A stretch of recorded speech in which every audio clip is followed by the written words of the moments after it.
ഞാനിപ്പം ചെന്നൈയിലാണ് ജോലി ചെയ്യുന്നത്. ഇപ്പൊ നമുക്കിപ്പോ ഒരാള് സാധാരണ നമ്മുടെ ഒരു ചിത്രകല പഠിപ്പിക്കുന്ന ഒരു ടീച്ചർ എന്ന് പറയുമ്പോൾ നമ്മുടെ മൈൻഡിലുള്ള ഒരു ഇമേജ് നല്ല താടി മുടിയൊക്കെ നീട്ടി ഭയങ്കര ഇതായിട്ടുള്ള ഒരു ചിത്രകാരൻ എന്നുള്ള ഒരു ഇമേജ് ആണല്ലോ. അപ്പം സാറ് നോക്കുമ്പോൾ വളരെ യങ് ആയിട്ടുള്ള ആളാണ്.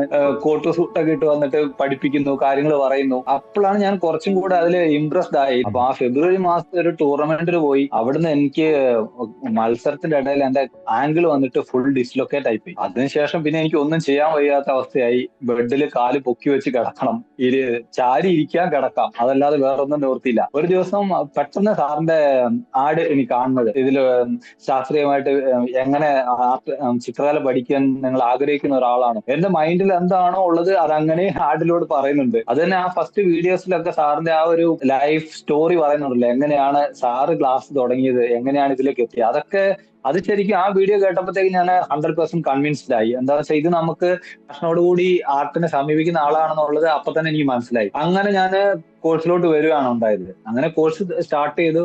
കോഴ്സ് തുടങ്ങിക്കഴിഞ്ഞപ്പം ഓരോരോ കാര്യങ്ങൾ നമ്മൾ കോഴ്സിലൂടെ പോകുമ്പോഴാണ് അത് എത്രത്തോളം വെൽ സ്ട്രക്ചേർഡ് ആണ്, പ്രൊഫഷണൽ ആയിട്ടാണ് സാർ അത് ഡിസൈൻ ചെയ്തേക്കുന്നത് മനസ്സിലായത്. എന്റെ മൈൻഡിൽ ശരി ആർട്ട് പഠിക്കുക, നമുക്കിപ്പോ ഡ്രോയിങ് പഠിക്കുക എന്നുള്ളതാണ് നമ്മുടെ ഒരു ലക്ഷ്യം. അതിൽ വന്നു കഴിഞ്ഞ് നോക്കുമ്പോഴാണ് ഇത് ഡ്രോയിങ് മാത്രമല്ല, നിങ്ങൾ എങ്ങനെ ഇരിക്കണം, എങ്ങനെ വരയ്ക്കണം, നിങ്ങൾ ഇരിക്കുന്ന ആ വർക്ക് സ്റ്റേഷൻ എങ്ങനെ സെറ്റ് ചെയ്യണം, അങ്ങനെ ആ രീതിയിൽ നമ്മളെ എത്രത്തോളം ഡീപ്പായിട്ടാണ് നമ്മളെ ആ ഒരു ഇതിലേക്ക് കൊണ്ടുവരുന്നതെന്നുള്ളത് എനിക്ക് മനസ്സിലായി. അത് മാത്രമല്ല, ക്രിയേറ്റിവിറ്റി ആൻഡ് വെൽനസ് ഹബ് എന്നാണ് നമ്മുടെ കമ്മ്യൂണിറ്റിയുടെ പേര്. അത് അക്ഷരാർത്ഥത്തില് 100% കറക്റ്റ് ആവുന്ന രീതിയിലാണ് സാർ അത് ഫുൾ ഡിസൈൻ ചെയ്തേക്കുന്നത്. അതിൽ നിന്ന് നമ്മൾ ടൈം മാനേജ്മെന്റ്, എങ്ങനെ നിങ്ങൾ ടൈം മാനേജ് ചെയ്യണം, നമ്മുടെ ലൈഫ് കംപ്ലീറ്റ് ആയിട്ട് ചേഞ്ച് ആക്കാൻ പറ്റുന്ന രീതിയിലുള്ള എല്ലാ കാര്യങ്ങളും സാർ ഇതിൽ പറഞ്ഞിരുന്നുണ്ട്. കമ്മ്യൂണിറ്റി എന്ന് പറഞ്ഞു കഴിഞ്ഞാൽ അതൊരു വേറെ ലെവൽ കമ്മ്യൂണിറ്റിയാണ്. നമ്മുടെ ആർട്ടിൽ നമ്മൾ പാഷനേറ്റ് ആയിട്ട് നമ്മൾ ഇൻട്രസ്റ്റഡ് ആയിട്ട് ഇരിക്കുമ്പോൾ അതേ മെന്റാലിറ്റി, അതേ പോസിറ്റീവ് വൈബുള്ള ഒരു കൂട്ടം ആളുകളെ നമ്മൾ ഒരുമിച്ച് കാണുക എന്ന് പറയുന്നത് അതൊരു പ്രത്യേക ഫീലിംഗും ഒരു എക്സ്പീരിയൻസും ആയിരിക്കും. ഞാൻ ഇതുവരെ കണ്ടിട്ടുള്ളതിൽ ഏറ്റവും ബെസ്റ്റ് ടീച്ചർ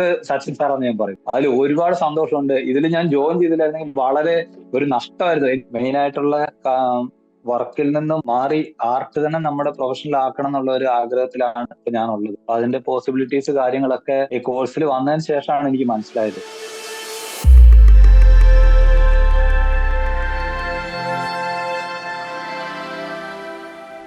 നമസ്കാരം.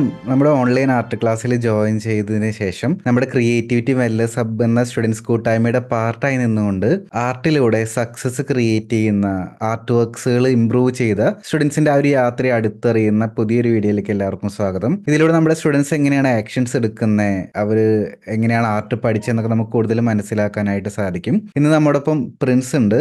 നമ്മുടെ ഹോൾ ഓഫ് ഫെയിം അച്ചീവർ ആണ്, കോൺഫിഡൻസ് അച്ചീവർ ആണ്. അപ്പൊ ആദ്യം നമുക്ക് പ്രിൻസിനെ പരിചയപ്പെടാം. First of all congratulations and welcome. ഒന്ന് എക്സ്പ്ലെയിൻ ചെയ്തോളൂ, എവിടെ മുതൽ ആർട്ട് പഠിക്കാനായിട്ട് സ്റ്റാർട്ട് ചെയ്ത് ഇപ്പൊ എന്തൊക്കെ ചെയ്യുന്നത്, ഡീറ്റെയിൽസ് ഒക്കെ ഒന്ന് പറഞ്ഞു. ഞാൻ കണ്ണൂർ ജില്ലയിലെ ആറളത്തിനടുത്ത് അമ്പലക്കണ്ടി എന്ന സ്ഥലത്താണ് താമസിക്കുന്നത്. എന്റെ വീട് എവിടെയാണ്. ഞാനിപ്പം ചെന്നൈയിലാണ് ജോലി ചെയ്യുന്നത്.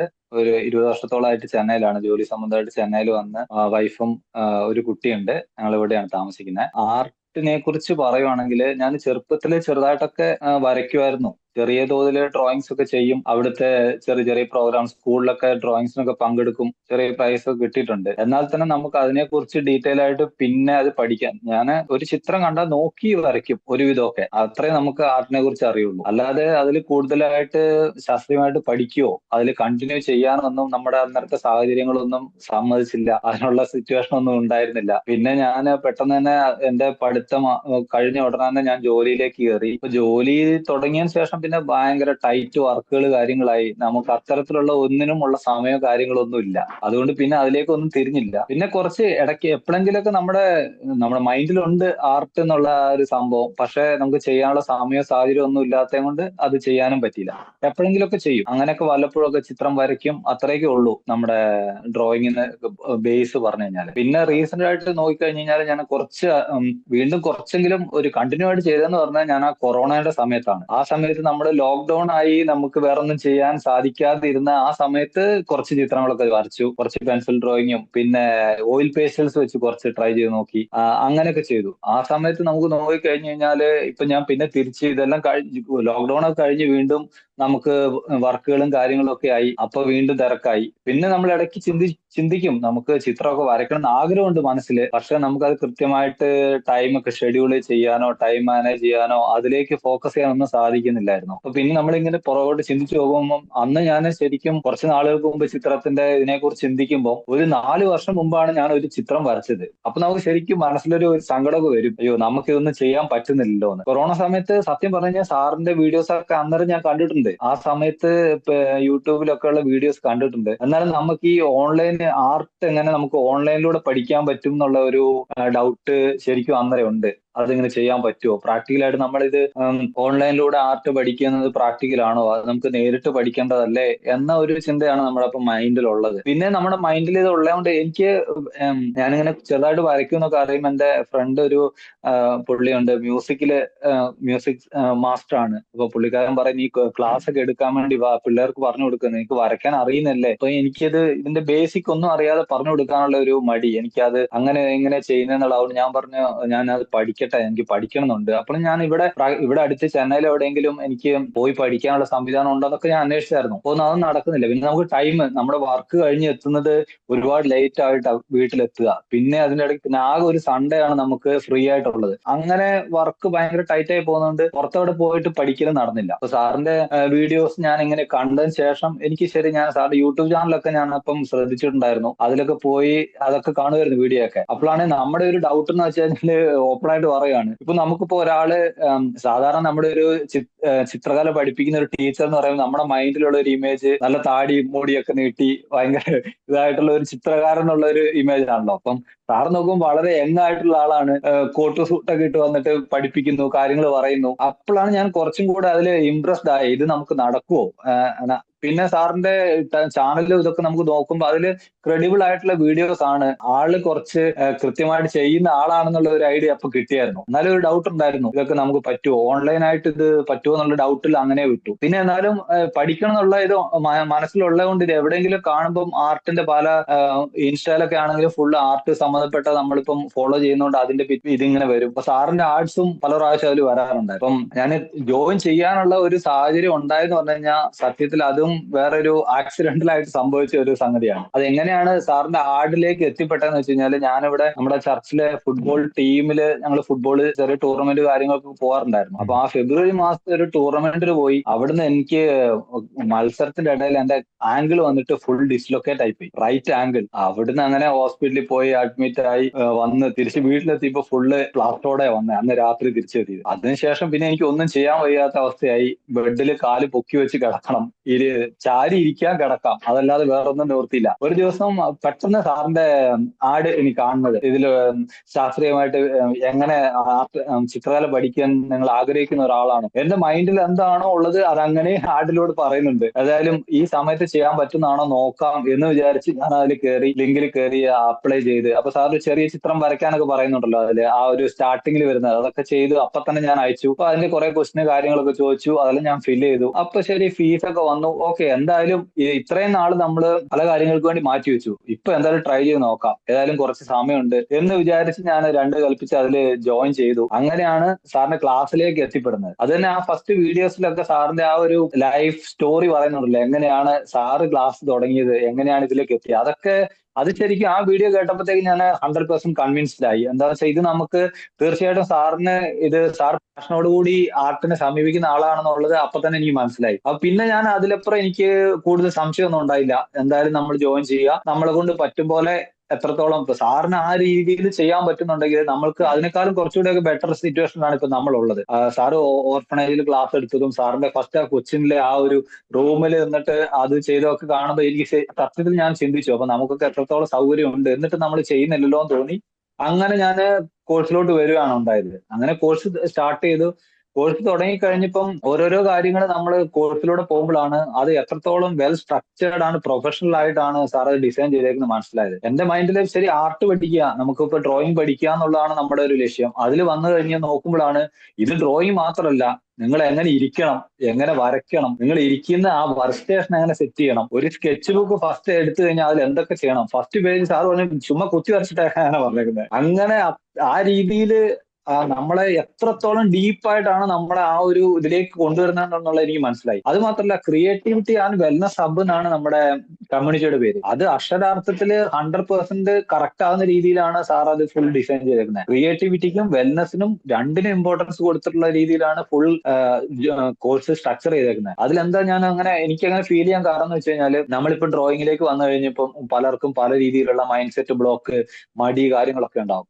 അതെങ്ങനെ മാറ്റണം എന്ന് തനിയൊരു കോഴ്സ് വെച്ചിട്ട് സാറ് പഠിപ്പിക്കുകയാണ്. അത് എനിക്ക് സത്യത്തിൽ അങ്ങനെ ചിന്തിക്കാൻ നമുക്ക് പറ്റില്ല. നമ്മളെന്താ സാധാരണഗതിയിൽ നമ്മൾ ആർട്ട് പഠിക്കാൻ പോയാൽ സാർ നമ്മുടെ വീക്കിലി മീറ്റിംഗ് പറയുന്ന പോലെ മിസ്റ്റേക്ക് കറക്ഷൻ ആണ്. നിങ്ങൾ ഇത് വരയ്ക്കാൻ പറയും, അത് മിസ്റ്റേക്ക് കറക്റ്റ് ചെയ്യും, നമ്മൾ ചെയ്യുന്നല്ലാണ്ട് മറ്റുള്ള ഒരു കാര്യങ്ങൾക്ക് നമുക്ക് ഒരു തരത്തിലുള്ള സപ്പോർട്ടും കിട്ടാൻ സാധ്യതയില്ല. ഞാൻ പോയി പഠിച്ചിട്ടില്ല, അതുകൊണ്ട് എനിക്ക് പേഴ്സണൽ എക്സ്പീരിയൻസ് ഇല്ല. എന്നാലും അങ്ങനെയൊക്കെ തന്നെയാണ് ഉണ്ടാകുക എന്നാണ് എന്റെ ഒരു അറിവ്. അതിൽ നിന്ന് നമ്മൾ ടൈം മാനേജ്മെന്റ്, എങ്ങനെ നിങ്ങൾ ടൈം മാനേജ് ചെയ്യണം, നമ്മുടെ ലൈഫ് കംപ്ലീറ്റ് ആയിട്ട് ചേഞ്ച് ആക്കാൻ പറ്റുന്ന രീതിയിലുള്ള എല്ലാ കാര്യങ്ങളും സാറിൽ പറഞ്ഞിരുന്നുണ്ട്. അതെനിക്ക് ഭയങ്കര ഇംപ്രസ് ആയി. പിന്നെ സാറ് പറയുമല്ലോ പ്രോമിസ് ലെസ് ഗീവ് മോർ എന്ന്, അതുപോലെ വളരെ കുറച്ച് പ്രോമിസ് ചെയ്തിട്ട് ഒരുപാട് കാര്യങ്ങളാണ് നമുക്ക് ആ കോഴ്സിലൂടെ കിട്ടുന്നത്. പിന്നെ വീക്കിലി മീറ്റിംഗിലാണെങ്കിലും, വീക്കിലി മീറ്റിംഗിൽ വന്നു കഴിഞ്ഞ് കഴിഞ്ഞാൽ നമുക്ക് ഞാൻ പറഞ്ഞല്ലോ ഇവിടെ ചെന്നൈയിലാന്ന് പറഞ്ഞല്ലോ, അപ്പൊ നമ്മുടെ എന്തെങ്കിലും പല കാര്യങ്ങളും സൺഡേസിലാണ് നമുക്ക് ഉണ്ടാകുക. എന്നുവെച്ചാൽ സാറ്റർഡേ നമുക്ക് വർക്കിംഗ് ഡേ ആണ്.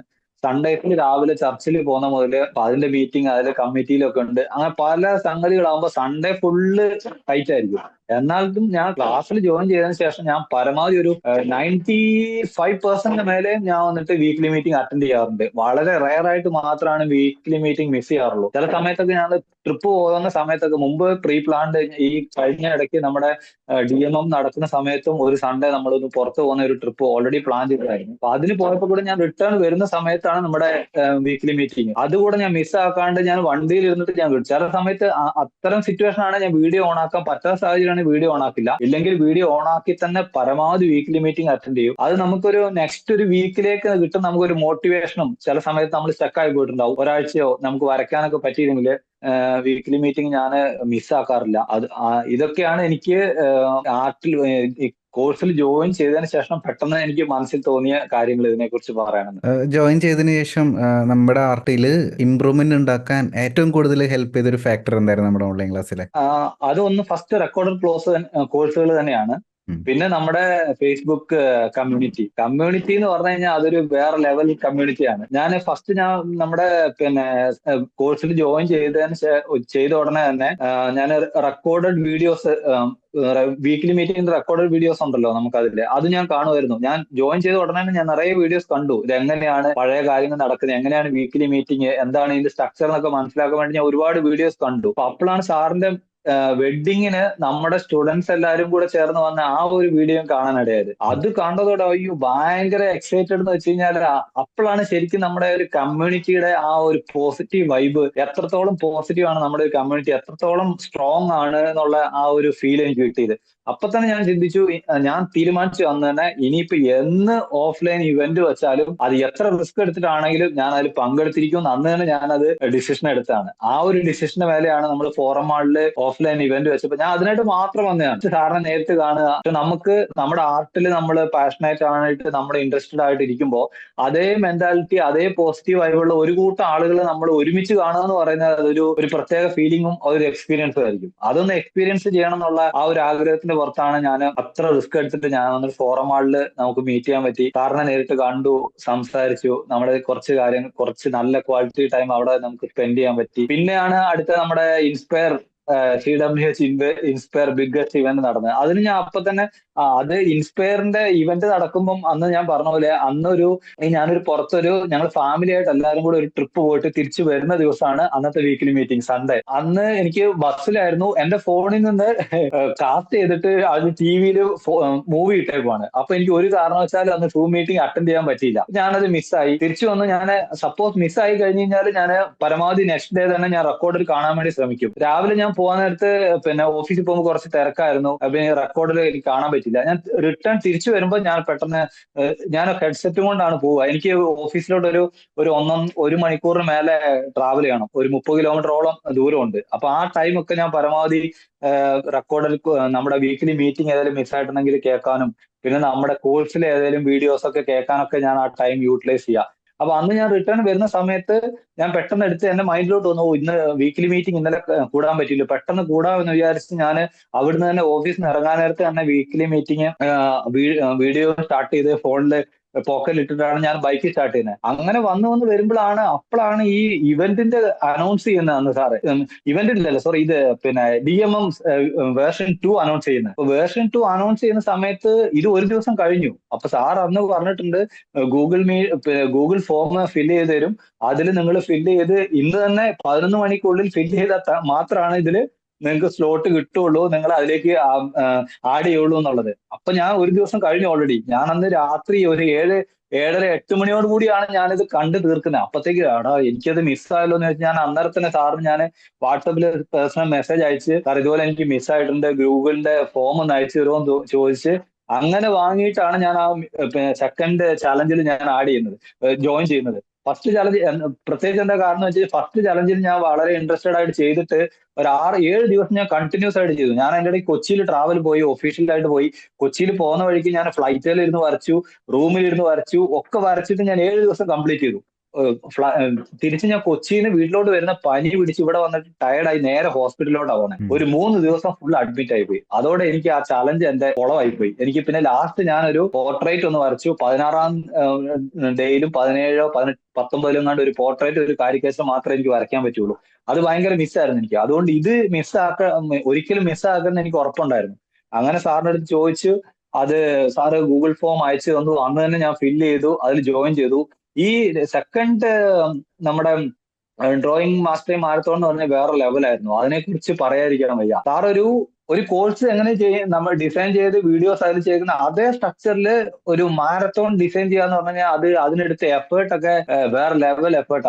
അതിൽ പങ്കെടുത്തവർക്കും ആ കോഴ്സ് കണ്ടവർക്കും മനസ്സിലാവും അത് അത്രത്തോളം എഫേർട്ട് എടുത്ത് അത് ചെയ്തിരിക്കുന്നത്. അതിന്റെ റിസൾട്ട് എല്ലാവർക്കും ഉണ്ട് താനും. പക്ഷെ ഈ ഇത്തരത്തിലുള്ള ഒരു മാസ്റ്റർ പീസിലേക്ക് അത് എത്തുമെന്ന് ആ സമയത്ത് ആരും പ്രതീക്ഷിക്കുന്നില്ല. ഞാനും അത് എങ്ങനെയെങ്കിലും കംപ്ലീറ്റ് ചെയ്യണം. കഴിഞ്ഞ പ്രാവശ്യം എനിക്ക് മിസ്സായല്ലോ എന്നുള്ള രീതിയിലാണ് ഞാൻ അതിലേക്ക് അത്ര ആഗ്രഹത്തോടെ വന്നു. സ്റ്റാർട്ടിങ് മുതൽ ഒന്നും മിസ്സാക്കാതെ ചെയ്തു വരികയും ചെയ്തു.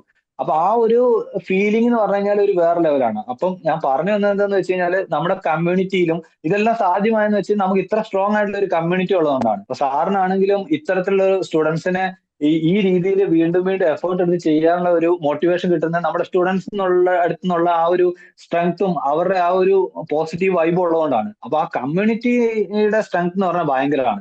അതാണെങ്കിലും ഒരു 5-10 ഗ്രൂപ്പായി സ്പ്ലിറ്റ് ചെയ്ത് ഒരു ഗ്രൂപ്പിൽ 10 മുതൽ 20 പേരുള്ള ആളുകളെ വെച്ച് അതിനൊരു ലീഡേഴ്സ് ഒക്കെ എടുത്ത എഫേർട്ട് ഭയങ്കര കേട്ടോ. അതൊന്നും നമ്മൾ അവരെ അപ്രീഷിയേറ്റ് ചെയ്തിരിക്കാൻ പറ്റില്ല. അപ്പൊ അതൊക്കെ വന്നിട്ട് അതിന്റെയൊക്കെ ഒരു റിസൾട്ട് എന്ന് പറഞ്ഞു കഴിഞ്ഞാൽ ഭയങ്കരമാണ്. അവസാനം അതൊരു മാസ്റ്റർ പീസിലോട്ട് എത്തുകയും ആ മാസ്റ്റർ പീസ് ചെയ്ത് തീർക്കുന്നതിനെടുത്ത എഫേർട്ട് എന്ന് പറഞ്ഞാൽ അതിനപ്പുറം എഫേർട്ടായിരുന്നു. നമ്മുടെ ഈ വർക്ക് ഭയങ്കര ടൈറ്റ് ആയതുകൊണ്ട് സമയം ഭയങ്കര ബുദ്ധിമുട്ടായിരുന്നു. ഞാൻ ഒരുപാട് കഷ്ടപ്പെട്ട് രാത്രിയൊക്കെ ലേറ്റ് നൈറ്റ്, ചിലപ്പോൾ രാവിലെയൊക്കെ എഴുന്നേറ്റിരുന്ന് അങ്ങനെയൊക്കെ ഒരു വിധത്തിലാണ് ആ മാസ്റ്റർ പീസും ചെയ്ത് കംപ്ലീറ്റ് ആക്കാൻ പറ്റി. മറ്റൊരു കാര്യം പറയാനാണെങ്കിൽ ഇപ്പം ഞാന് ഒരു ടീച്ചർ എന്നുള്ള രീതിയിൽ ഞാൻ ഇതുവരെ കണ്ടിട്ടുള്ളതിൽ ഏറ്റവും ബെസ്റ്റ് ടീച്ചർ സച്ചിൻ സാറാന്ന് ഞാൻ പറയും. അത് സാറിന് മുന്നിലിരുത്തിയിട്ട് ഞാൻ പിന്നെ പൊക്കി പറയാൻ പുകഴ്ത്തുന്നതല്ല. എന്താന്ന് വെച്ച് കഴിഞ്ഞാൽ നമുക്ക് ഒരു സ്റ്റുഡന്റ് ഒരു ക്ലാസ്സിലേക്ക് വരുമ്പം വീക്കിലി മീറ്റിംഗിലൊക്കെ വരുന്ന സമയത്ത് അവർ ചോദിക്കുന്ന ഓരോ ചോദ്യം, ചില ചോദ്യം കേൾക്കും നമുക്ക് തന്നെ ദേഷ്യം വരും. എന്താടാ ഇത്ര സിമ്പിളി ആയിട്ടുള്ള ചോദ്യമൊക്കെ എന്താ ചോദിക്കുന്നതെന്ന്. പക്ഷെ സാറ് വളരെ ചിരിച്ച മുഖത്തോട് കൂടിയിട്ട് എനിക്ക് ഒരു കുഴപ്പമില്ല, നിങ്ങൾ എത്ര സിമ്പിൾ ആയിട്ടുള്ള ചോദ്യമാണ് എന്റെ ചോദിച്ചോ, എനിക്ക് ആൻസർ ചെയ്യുന്നത് ഇഷ്ടമാണെന്നാണ് സാറ് പറയാറ്. ആ രീതിയിൽ ഓരോരുത്തർക്കും അത് ഫേസ്ബുക്കിൽ എങ്ങനെ പോസ്റ്റ് ചെയ്യുന്നതെന്നൊക്കെയാണ് ചില സ്റ്റുഡൻസിന് ഡൗട്ട്. എന്താ വെച്ചാൽ അവർ പുതിയതായിട്ട് വരുന്ന അവരെ നമ്മൾ കുറ്റം പറഞ്ഞിട്ട് കാര്യമില്ല, അവർക്കറിയില്ല. അതുവരെ സാറ് പറഞ്ഞു തന്നിട്ട് പിന്നെ അത് പറഞ്ഞു കൊടുക്കുക, അവർക്ക് അത് കൃത്യമായിട്ട് മനസ്സിലാവുന്ന രീതിയിൽ വളരെ സോഫ്റ്റ് ആയിട്ട് വളരെ ക്ലിയർ ആയിട്ട് പറഞ്ഞു കൊടുക്കുന്ന ഒരു സാറിനൊന്നും ഞാൻ കണ്ടിട്ടില്ല. ഞാനും ചെറിയ രീതിയിൽ കുറച്ച് ടീമിനെയൊക്കെ ഹാൻഡിൽ ചെയ്യുന്ന ആളാണ്. ചിലപ്പോൾ നമുക്ക് തന്നെ ചില കാര്യങ്ങൾ ഇവർ വന്ന് സില്ലി ആയിട്ടുള്ള കാര്യം ചോദിക്കും, നമുക്ക് തന്നെ ദേഷ്യം വരും. നമ്മൾ ഒരു കാര്യം പറഞ്ഞാൽ വീണ്ടും പറയുമ്പോൾ ദേഷ്യം വരും. അപ്പോഴൊക്കെ ഞാൻ ചിന്തിക്കാറുണ്ട്, എങ്ങനെയാണ് നമ്മൾ ഒരു ടീമിനെ ഇത് ചെയ്യേണ്ടത്, മറ്റുള്ളവർക്ക് എങ്ങനെയാണ് കാര്യങ്ങൾ പറഞ്ഞു കൊടുക്കുന്നത്. അങ്ങനത്തെ ഒരുപാട് കാര്യങ്ങൾ ലൈഫിലും ശരി ആർട്ടിലും സാറിന്റെ അടുത്ത് എനിക്ക് പഠിക്കാൻ പറ്റി. അതിൽ ഒരുപാട് സന്തോഷമുണ്ട്. ഇതിൽ ഞാൻ ജോയിൻ ചെയ്തില്ലായിരുന്നെങ്കിൽ വളരെ ഒരു നഷ്ടമായിരുന്നു. ശരിക്കും അതെ നമ്മളിവിടെ അതെ കമ്മ്യൂണിറ്റിയിലൂടെ ഞാൻ ശ്രമിക്കുന്ന ഒരു കൾച്ചർ ബിൽഡ് ചെയ്യാൻ വേണ്ടിയിട്ടാണ്. കാരണം പ്രോപ്പർലി ആർട്ട് പഠിപ്പിക്കാത്ത ഒരു സ്റ്റുഡൻറ്റിന് എങ്ങനെ ഫീഡ്ബാക്ക് കൊടുക്കണം എന്നറിയാത്ത ഒരുപാട് സ്ഥലങ്ങളുണ്ട്.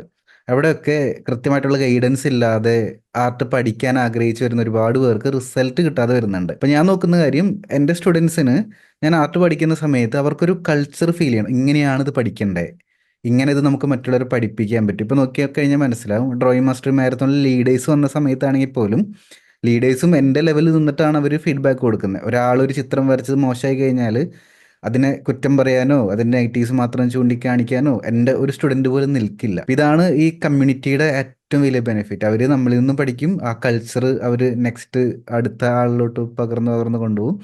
എനിക്ക് ചോദിക്കാനുള്ളത്, ലാസ്റ്റ് നടത്തിയ ഇവന്റ് എങ്ങനെ ഉണ്ടായിരുന്നു? എൻജോയ് ചെയ്യാനായിട്ട് സാധിച്ചോ? അയ്യോ സാർ, അതൊരു വേറെ ലെവൽ ഇവന്റ് ആയിരുന്നു. സൂപ്പർ ആയിരുന്നു. എൻജോയ് ചെയ്യാൻ പറ്റി. നമ്മൾ ഒരു ഫുൾ ഡേ വന്നിട്ട് നമ്മൾ അതിനു വേണ്ടിയിട്ട് സ്പെൻഡ് ചെയ്ത് വരുമ്പോൾ നമുക്കൊരു എക്സ്പെക്ടേഷൻ ഉണ്ടാവില്ലല്ലോ. നമ്മുടെ ടൈം ആണെങ്കിലും പൈസ ആണെങ്കിലും എല്ലാം നമ്മൾ സ്പെൻഡ് ചെയ്ത് നമ്മളൊരു കാര്യത്തിന് വരുമ്പോൾ നമുക്ക് അതിൽ നിന്ന് ഒരു റിസൾട്ട് കിട്ടുമെന്ന് നമ്മൾ എല്ലാവരും എക്സ്പെക്ട് ചെയ്യും. അത് 100% സാറിന് തരാൻ പറ്റിയിട്ടുണ്ടായിരുന്നു. ഞാനാണെങ്കിൽ ക്രൂവിലും കൂടെ ഉണ്ടായിരുന്നു. ഞാൻ നേരത്തെ പരമാവധി എത്താൻ വേണ്ടിയിട്ട് ഞാൻ വിളിച്ചു വന്ന് 7:45 ഞാൻ നമ്മുടെ ഹാളിൽ എത്തിയിരുന്നു. ഹാളൊക്കെ ഞാനാ പോയി തപ്പിപ്പോയി കണ്ടുപിടിച്ചത്. ആദ്യം പോയിട്ട് അവിടെ കറക്റ്റായിട്ട് നായനാർ ഹാളിന് അവരെ എവിടെ വെക്കാത്തത് കൊണ്ട് കണ്ടുപിടിച്ച് നമ്മുടെ ഉള്ളിൽ ഞാനും നവീനും അവരൊക്കെ ഉണ്ടായിരുന്നു. അങ്ങനെ അവിടെ എത്തിയ ആ സ്റ്റാർട്ടിങ് നമുക്ക് എത്തിയപ്പോൾ മുതൽ അത് കഴിഞ്ഞ് നമ്മൾ എല്ലാരും കൂടെ ആ ഒരു അവസാനത്തെ ഒരു വൈബ് ഉണ്ടല്ലോ, ലാസ്റ്റ് മ്യൂസിക് ഒക്കെ ഇട്ടിട്ടുള്ള ആ ഒരു ഡാൻസും അതുവരെ നമുക്ക് എല്ലാ സമയവും നമുക്ക് എൻജോയ് ചെയ്യാൻ പറ്റി. ഭയങ്കര യൂസ്ഫുൾ ആയിരുന്നു. നമുക്ക് ഇവിടുന്ന് അടുത്ത ലെവലിലോട്ട് പോകാനുള്ള ഒരു ഇൻസ്പിറേഷൻ അതിൽ നിന്നും തീർച്ചയായിട്ടും കിട്ടി. അത് വരാൻ പറ്റാത്തവർക്ക് വലിയൊരു നഷ്ടമാണെന്ന് തന്നെ ഞാൻ പറയും. ഇപ്പം എന്തായാലും പ്രിൻസിന്റെ ആർട്ട് വർക്ക്സ് ഒക്കെ ഒന്ന് ഞാൻ നോക്കാട്ടോ. ഇത് 2017 ഓക്കെ. വരച്ച ചിത്രം അല്ലേ? അതെ അതെ അതെ. പ്രിൻസിപ്പൽ പ്രൊഫൈലിൽ കയറിയ സമയത്ത് ഞാൻ മനസ്സിലാക്കിയൊരു കാര്യം, കുറേ പ്രാക്ടീസ് ചെയ്തിട്ടുണ്ട്. കുറേ ചിത്രങ്ങൾ, ലൈൻ ഡ്രോയിങ് ആണെങ്കിലും ഒരുപാട് ചിത്രങ്ങൾ, ഒരു ചലഞ്ചൊക്കെ നമ്പേഴ്സ് ഇട്ട് ഓ, ചെയ്യുന്നുണ്ടായിരുന്നില്ല ഒരു സമയത്ത്? അതെ അതെ അതെ. അത് കംപ്ലീറ്റ് ആയായിരുന്നു. 50 ലാസ്റ്റ് ഞാൻ ഇട്ടപ്പോ നമ്പർ വന്നില്ല, നമ്പർ ഇട്ടില്ല. എന്നാലും അതേ സ്കെച്ച് ബുക്കിൽ തന്നെ കംപ്ലീറ്റ് ചെയ്തു. അത് ഇതൊക്കെ സാറിന്റെ ഇതിൽ നോക്കി വരച്ചത് അതൊക്കെ. 50 ഡ്രോയിങ് കംപ്ലീറ്റ് ആയി അല്ലേ? അതെ അതെ അതെ. അതൊരു സ്കെച്ച് ബുക്ക് ഫുള്ള് കംപ്ലീറ്റ് അടുത്ത സ്കെച്ച് ബുക്കിലാണ് ഇപ്പൊ ചെയ്യുന്നത്. ഉം. പിന്നെ അതുകൂടാതെ പ്രാക്ടീസിനൊക്കെ ആയിട്ടും സാർ അവിടെ ഒറ്റ മിനിറ്റ് ഒന്ന് താഴോട്ട് പോവോ? നമ്മുടെ ആ ഉം. വിഷൻ ബോർഡിൽ ഇപ്പം ഒരു ഹാപ്പിനെസ്സും കൂടെ പറയാനുള്ളതെന്ന് വെച്ച് കഴിഞ്ഞാൽ അതിൽ ഞാൻ ഇട്ടിരിക്കുന്ന ആദ്യത്തെ 3 കാര്യം ഇപ്പൊ ഓൾമോസ്റ്റ് അച്ചീവ് ചെയ്ത പോലെയാണുള്ളത്. ഫസ്റ്റ് ഞാൻ ബിക്കം എ പ്രൊഫഷണൽ ആർട്ടിസ്റ്റ് എന്നുള്ളതാണ് ഇട്ടത്. അത് ഞാൻ ആയി എന്നാണ് ഞാൻ തന്നെ വിശ്വസിക്കുന്നത്. ഉം. രണ്ടാമത്തെ കാര്യം എന്ന് പറഞ്ഞു കഴിഞ്ഞാൽ കോൺഫിഡൻസ് അച്ചീവർ. അപ്പൊ ആ ഒരു കോൺഫിഡൻസ് അച്ചീവർ ആയിട്ടാണ് ഞാനിപ്പോ സാറിന് മുന്നിൽ ഇരിക്കുന്നത്. അതും ഞാൻ ആ സമയത്ത് മെയ് മാസത്തിൽ സാറ് നമ്മളെ കൊണ്ട് ചെയ്യിച്ച ഒരു വിഷൻ ബോർഡാണ്. അപ്പൊ അത് കംപ്ലീറ്റ് ആയി.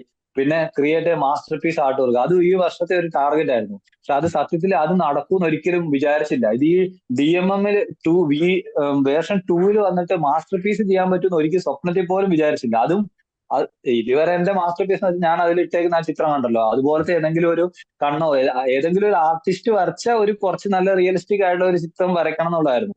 പക്ഷെ മാസ്റ്റർ പീസിന്റെ ഫുൾ പിന്നെ കൺസെപ്റ്റും സാറ് മാറ്റി മറിച്ചു ഇതിലൂടെ. എങ്ങനെ വരയ്ക്കേണ്ടതെന്നൊക്കെ അതിൽ നിന്ന് മനസ്സിലായി.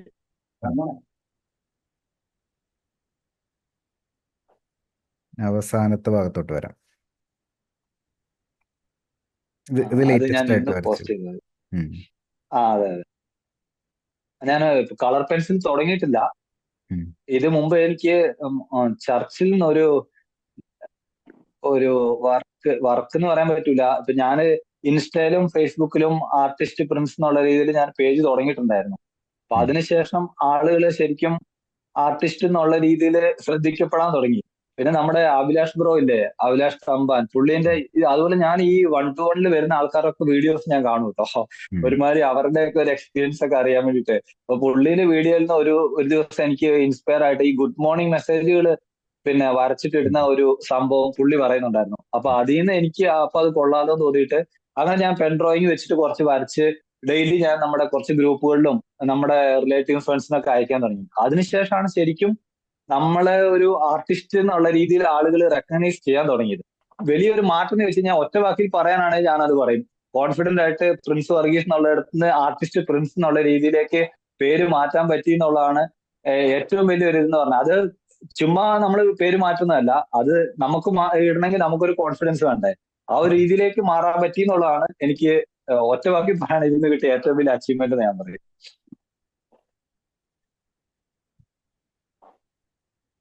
ലേറ്റസ്റ്റ് ആയിട്ട് വരച്ച ചിത്രം നോക്കുന്ന സമയത്ത് ആ ഒരു മാസ്റ്റർ പീസ് ചെയ്തതിന്റെ ബെനിഫിറ്റ്സ് ഇതിൽ കൃത്യമായിട്ട് വന്നിട്ടുണ്ട്.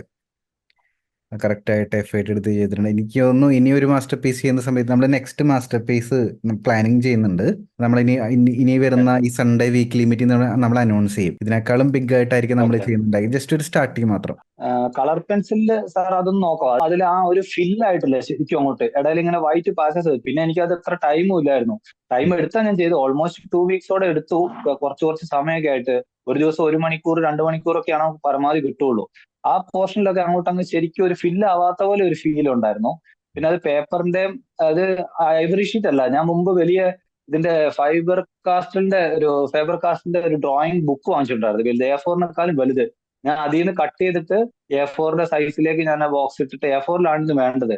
ഇത് ചർച്ചിലൊരു കയ്യെഴുത്ത് മാസികയുടെ കവർ പേജ് ആയിട്ട് അവർ ചോദിച്ചതാ. മുകളിൽ വന്നിട്ട് പേര് എഴുതാനുള്ള സ്പേസ് വിട്ടിട്ടുണ്ടായിരുന്നു. അവിടെ പേര് അവർ എഴുതിക്കോളൂ എന്ന് പറഞ്ഞു. ബാക്കിയൊക്കെ ഞാൻ വരച്ചു കൊടുത്തു. അങ്ങനെ ചെയ്തതാണ്. ഇതിനൊരു തീം അവർ പറഞ്ഞിട്ടുണ്ടായിരുന്നു. ഞാൻ അതിൽ ഡിസ്ക്രിപ്ഷനിൽ ഡീറ്റെയിൽ ആയിട്ട് ഇട്ടിട്ടുണ്ടായിരുന്നു. ആ ഒരു തീമില് ഇത് സാറിപ്പോ AI കോഴ്സ് തന്നല്ലോ.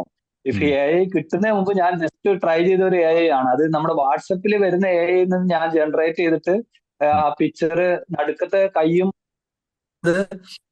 ഞാൻ ഒരുപാട് പിക്ചർ ജനറേറ്റ് ചെയ്ത് അതിൽ നിന്നാണ് ഞാൻ ഒരുവിധം അത് ചെയ്തെടുത്തത്. അതിൽ നമ്മൾ യൂസ് ചെയ്ത പേപ്പറിനോ നമ്മൾ യൂസ് ചെയ്ത പെൻസിലിനോ ഇഷ്യൂ ഇല്ല. കറക്റ്റ് ആണ്, കറക്റ്റ് മെറ്റീരിയൽസ് ആണ്. ഇതുവരെ ചെയ്ത മെത്തേഡും കറക്റ്റ് ആണ്. കുറച്ചും കൂടി അഡ്വാൻസ്ഡ് മെത്തേഡ്സ് ഉണ്ട് കളർ പെൻസിലിൽ. ആ കളർ കൃത്യമായിട്ട് പേപ്പറിൽ പിടിക്കാനും ഡിഫറെന്റ് ഷെയ്ഡുകൾ, പ്രത്യേകിച്ച് സ്കിൻ ടോൺ ഒക്കെ ചെയ്യുന്ന സമയത്ത് കുറച്ചും കൂടി വൈബ്രന്റ് ആയിട്ടുള്ള സ്കിൻ ടോൺ കിട്ടാനൊക്കെ ബേണിഷിങ് മെത്തേഡ്സ് ഒക്കെ പോലുള്ള ഡിഫറെന്റ് മെത്തേഡ്സ് ഉണ്ട്. അപ്പൊ ആ കളർ പെൻസിൽ കോഴ്സ് വളരെ ചെറിയൊരു കോഴ്സാണ്, കുഞ്ഞൊരു കോഴ്സാണ്. പക്ഷെ വളരെ സിമ്പിൾ ആയിട്ടുള്ള കുറച്ച് മെത്തേഡ് നമ്മൾ പഠിച്ചെടുത്ത് കഴിഞ്ഞാൽ വളരെ പെട്ടെന്ന് തന്നെ ഇമ്പ്രൂവ്മെന്റ് വരും. അപ്പോൾ കോഴ്സ് കണ്ടിന്യൂ ചെയ്തോ. കളർ പെൻസിൽ കോഴ്സിലൂടെ തന്നെ ഇത് തന്നെ നമുക്ക് ഇമ്പ്രൂവ് ചെയ്യാം. ഇതിൽ തന്നെ അടുത്തടുത്ത് ലേസ് ചെയ്യുമ്പോൾ ഇത് തന്നെ നമുക്ക് ബെറ്റർ ആക്കാൻ പറ്റും. ഇപ്പൊ എന്തായാലും കളർ പെൻസിൽ കോഴ്സ് കണ്ടിന്യൂ ചെയ്തോ. പിന്നെ പെൻസിൽ സാർ ഞാൻ ഈ ആർട്ട് ലൈനിന്റെ ഈ പെൻസിലാണ് യൂസ് ചെയ്യുന്നത്. ഇത് വന്നിട്ട് സ്റ്റുഡന്റ് ഗ്രേഡ് ആണോ ആർട്ടിസ്റ്റ് ഗ്രേഡ് ആണോ എനിക്ക് ഡൗട്ട്. ഞാൻ ആർട്ടിസ്റ്റ് ഗ്രേഡ് ആണെന്ന് വിചാരിച്ചായിരുന്നു ചെയ്ത് തുടങ്ങിയത്. പക്ഷെ ഇപ്പൊ അത് സ്റ്റുഡന്റ് ഗ്രേഡ് ആണെന്നാണ് എനിക്ക് തോന്നുന്നത്. അതിൽ അവർ എക്സാക്ട്ലി അവർ ഗ്രേഡ് ചെയ്തിട്ടില്ല.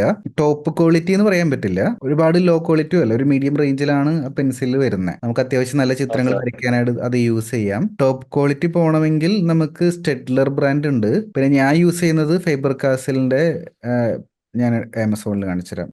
ഇതാണ് ഞാൻ ലേറ്റസ്റ്റ് ആയിട്ട് ഏറ്റവും കൂടുതൽ ഇപ്പൊ നിലവിൽ യൂസ് ചെയ്യുന്നത്. ഫൈബർ കാസിലിന്റെ പിറ്റ് ഗ്രാഫൈറ്റ് മാറ്റ് ഫിനിഷ് ആയിരിക്കും.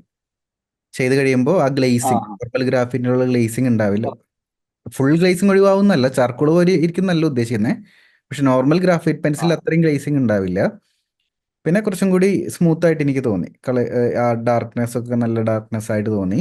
പക്ഷേ ഈ റേറ്റ് വരുന്നത് 1000 സംതിങ് വരുന്നുണ്ട്. ഇതിന്റെ തൊട്ട് താഴെയാണെങ്കിൽ ബ്രിസ്ട്രോന്റെ സെറ്റ് ഉണ്ട്. 12 24 ആണെന്ന് തോന്നുന്നു. ഡിഫറെന്റ് ഷെയ്ഡ്സ് 12 ആണെന്ന് തോന്നുന്നു. അതും നല്ലതാണ്. ബ്രിസ്ട്രോന്റെ സെറ്റ് നല്ലതാണ്. അതും കൂടി കാണിച്ചു തരാം. ശരി, ഞാൻ നോക്കിക്കോളാം സാർ, നോക്കാം. ഇതിൽ ഇത് നല്ല ക്വാളിറ്റിയാന്ന് വെച്ചെടുത്തത്. പക്ഷെ അത്രത്തോളം എനിക്ക് പോകെ ആ ഒരു ഫീൽ കിട്ടുന്നില്ല.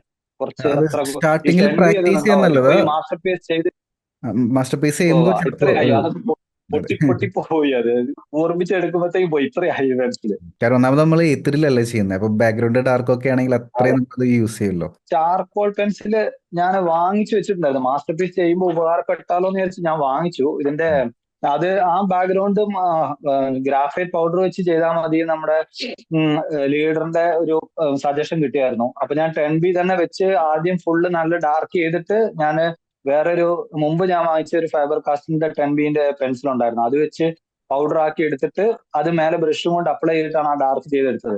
അതുകൊണ്ട് ചാർക്കോൾ യൂസ് ചെയ്തില്ല. ചാർക്കോൾ യൂസ് ചെയ്യുമ്പം അതിനെക്കുറിച്ച് ഒരു ഐഡിയ ഇല്ല. അതുകൊണ്ട് എനിക്ക് ഇപ്പൊ മാസ്റ്റർ പീസ് ചെയ്യുമ്പോൾ അതിന്റെ ഇടയിൽ ചെയ്ത് കൊളാവുണ്ടാന്ന് വിചാരിച്ച് ഞാൻ അങ്ങനെ മാറ്റി വെച്ചതാ. സെയിം മാസ്റ്റർ പീസിലാണെങ്കിൽ ഇപ്പൊ ഇതിലാണ് ചാർക്കോൾ യൂസ് ചെയ്യാൻ നമ്മൾ പ്ലാൻ ചെയ്യുന്നത് വെച്ചോ. ഒന്നാമത്തെ കാര്യം, പെൻസിലാണെങ്കിൽ ലാർജ് ഏരിയാസിൽ യൂസ് ചെയ്യാൻ നമുക്ക് ബുദ്ധിമുട്ടാണ്. കാരണം അത് പെട്ടെന്ന് പെട്ടെന്ന് പൊട്ടിപ്പോവും, പെട്ടെന്ന് സ്മഡ്ജ് ആവും.